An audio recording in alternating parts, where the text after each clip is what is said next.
Tatay Digong, iniwan na daw ang mga DDS. Ayon po yan sa isang post ng Pilipinas Today. Siyempre, inalam po natin kung bakit may ganito siyang post. Confirm po kasi meron po akong kakilala dyan sa NAIA. Dyan po, si dating Pangulong Duterte sa NAIA at lumipad sa ibang bansa. Nako, bakit kaya? Ito namang ibang mga netizens, may mga nagko-comment dyan. Nako, tumakas na yan sa ICC. ICC na naman? Hindi pa rin ba kayo nakamove on sa ICC na yan? Okay, ito. Sa post po ni Pilipinas Today, ayon po dito sa kanya, ayan na, nakalagay po dyan sa post niya, Tatay Digong iniwan ang DDS. Ayon sa mapagkatiwalaang source, umalis si Digong sa Davao City alas 9 ng gabi noong Huwebes patungo ng Maynila, sakay ng Philippine Airlines flight number 2829 at dumating sa NAIA Terminal makalipas ang 2 oras. At sa kanyang biglaang or palihim pagtungo sa ibang bansa, marami sa mga netizens ang nagtatanong, bakasyon o iwas sa International Criminal Court? ICC na naman. Ito ay dahil sa mga ugong-ugong na mag-i-issue na ng susunod na araw ang ICC ng arrest laban kay Duterte na naharap sa kasong crime against humanity dahil sa di umano'y pagpatay sa libu-libong katao kabilang ang mga drug personalities sa kanyang ipinatupad ng war on drugs na nagsimula noong siya ay alkalde ng Davao City hanggang mahalal bilang pangulo ng bansa.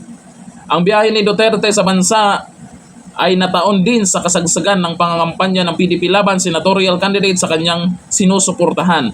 Sa halip na harapin ang investigasyon ng ICC, ilang ulit na pinagmumura ni Duterte ang International Tribunal na nagtataguyod ng karapatan, pantao at iginiit na hindi ito nagpapaaresto sa mga banyaga dahil ang kinikilala lamang niya ay ang batas ng Pilipinas.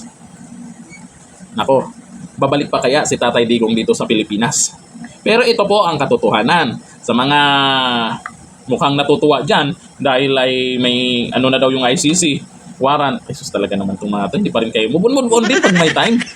Si dating Pangulong Duterte ay papunta pong Hong Kong yan.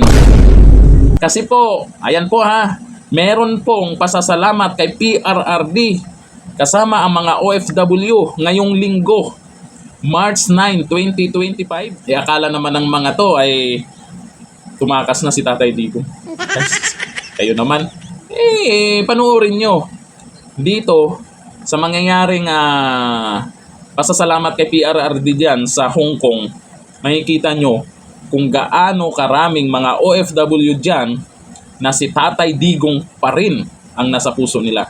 Kaya sa mga OFW, sa mga bayani nating OFW dyan sa Hong Kong, nandyan na po si Tatay Digong.